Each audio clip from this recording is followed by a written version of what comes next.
La regulación del agua fue uno de los grandes temas tratados por la Asamblea Constituyente de Montecristi. La Constituyente buscaba superar el enfoque agrarista de la Ley de Aguas de 1972. Esa ley sacralizó el principio de que el derecho al agua es proporcional a la cantidad de tierra de cada propietario. A más tierra, más agua. Esto generó una gran desigualdad en la repartición. No es un secreto, ¿verdad?, que el proceso de acaparamiento aquí se produce fundamentalmente en torno al agua de riego destinada a las grandes empresas. Es decir, todo lo que es agroexportación no puede hacerse sin riego.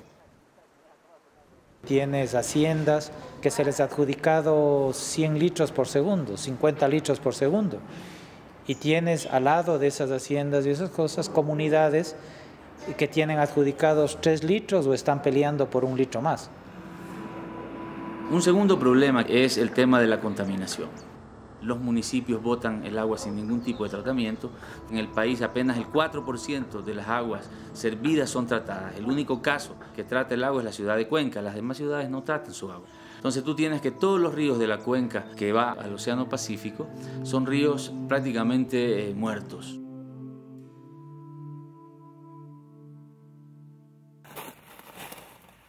Un tercer problema tiene que ver con el agua de consumo.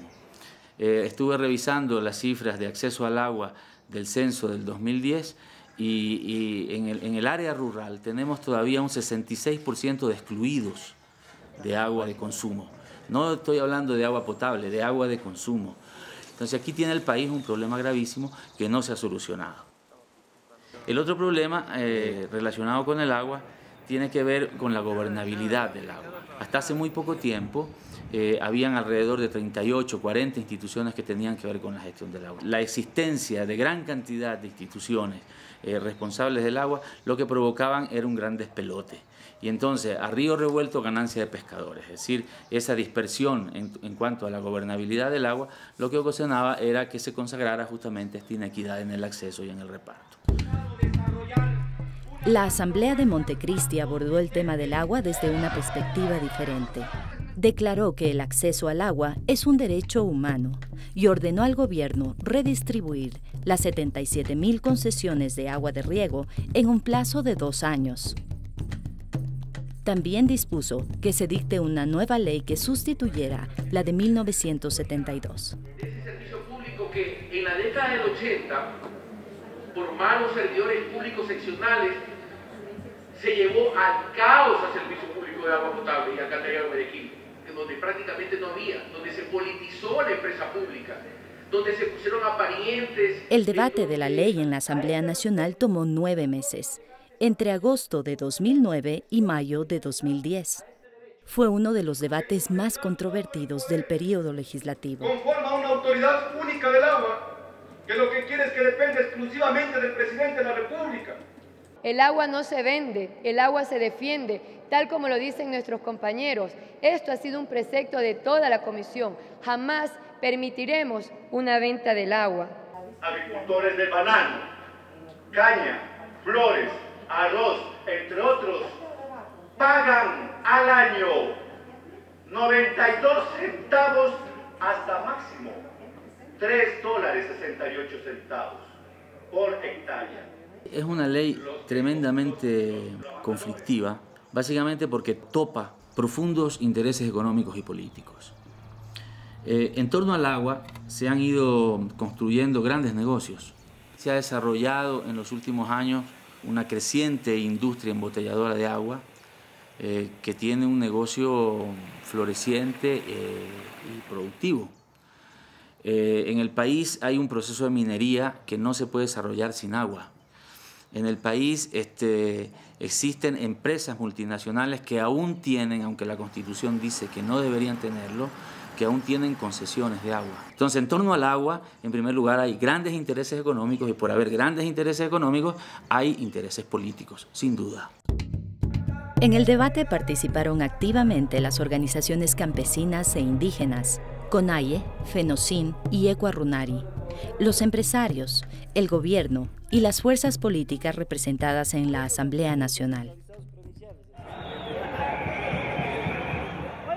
Sin embargo, cuando se aproximaba el segundo debate, en abril de 2010, las organizaciones campesinas e indígenas se movilizaron para denunciar el contenido del proyecto de ley.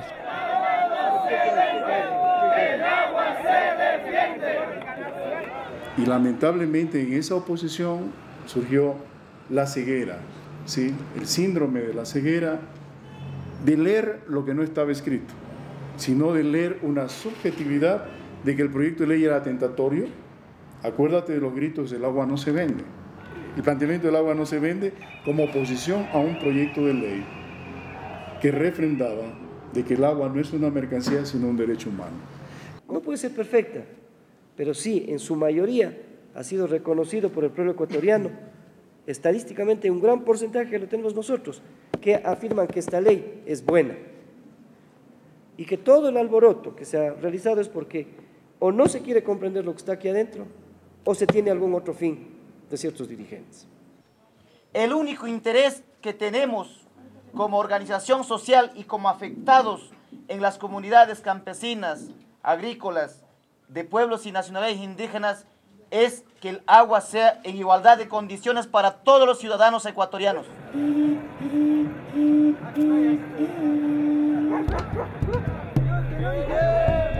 Cuando ya se iba polarizando las posiciones, la presidencia de la Asamblea decide generar un proceso de concertación, en donde incluso se invita a organizaciones indígenas, organizaciones de usuarios.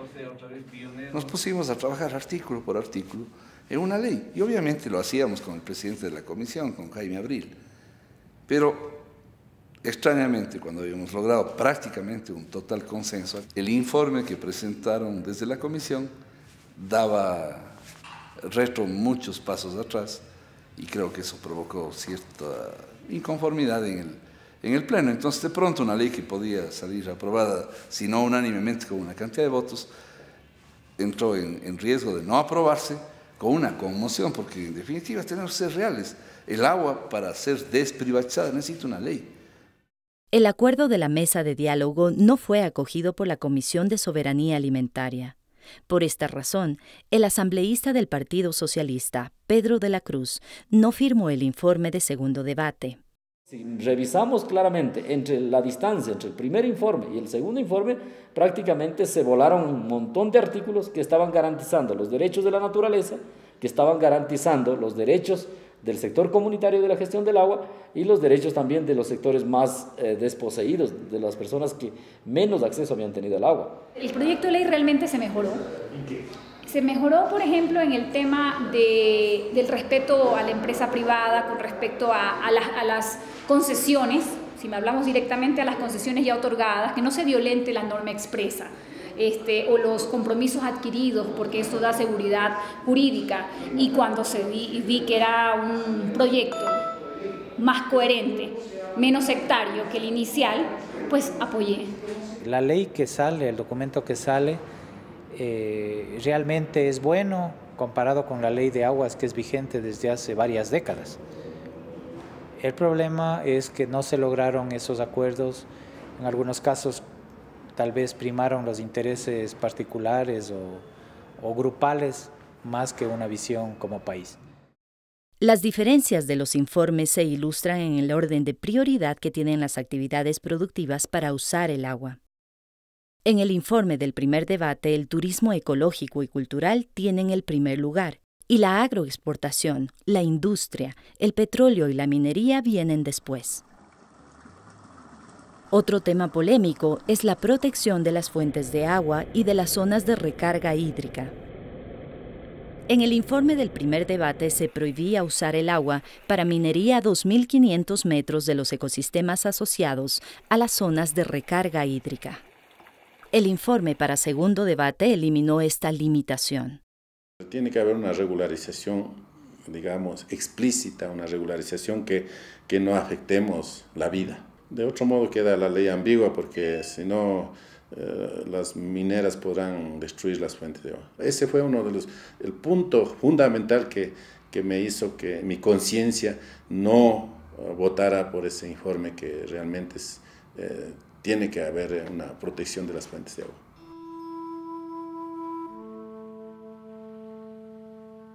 El tema de la institucionalidad fue uno de los temas más discutidos y más polémicos, diría yo.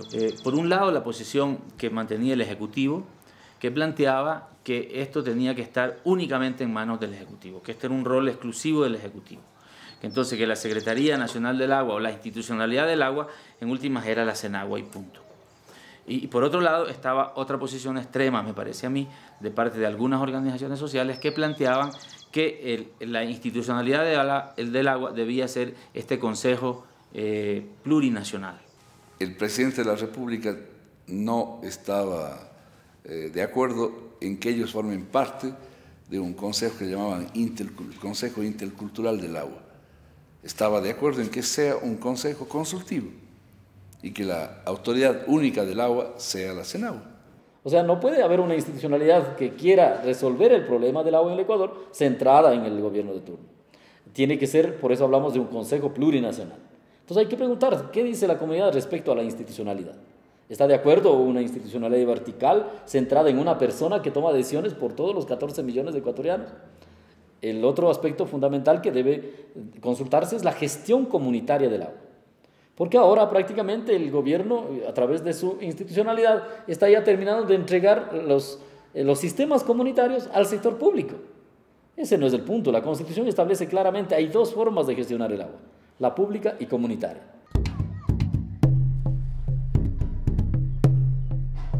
Todos los sectores sociales vinculados al agua de riego o de consumo humano y los sectores indígenas dudaban del Estado, o sea, un Estado que nunca intervino en el agua y resulta que hoy quiere asumir un rol. Entonces, siempre existió la duda de hasta dónde el Estado iba a cumplir con equidad, con transparencia, ese rol. Si es que vivimos en un país donde no ha habido institucionalidad fuerte, donde la corrupción pudo haber estado presente, entonces, ¿qué garantiza el cambio? Y por eso es lo que el sector social también trataba de buscar garantías ante la desconfianza histórica frente a un Estado nacional. Lo que en última se juega, me parece a mí, en el tema de la institucionalidad del agua, es el tema de la participación. Es decir, de qué manera se ejerce participación.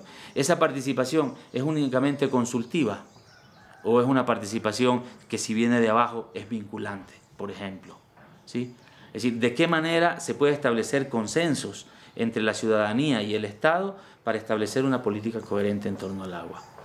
Antes de que concluyera el debate de la ley, la Asamblea Nacional suspendió la votación para realizar previamente una consulta a las comunidades, pueblos y nacionalidades. Había una sentencia de la Corte Constitucional días atrás que sabían todo el mundo. La Corte, al no darle razón a la CONADI ni darle tampoco la razón íntegra a la Asamblea, puso una condición y dijo, ya, la ley de minería está bien, les aceptamos el mecanismo que han usado, equivalente a consulta prelegislativa. Pero de aquí en adelante, toda ley que se tenga que aprobar, que pueda afectar derechos colectivos, necesita que se haga este procedimiento mientras ustedes no hagan una ley.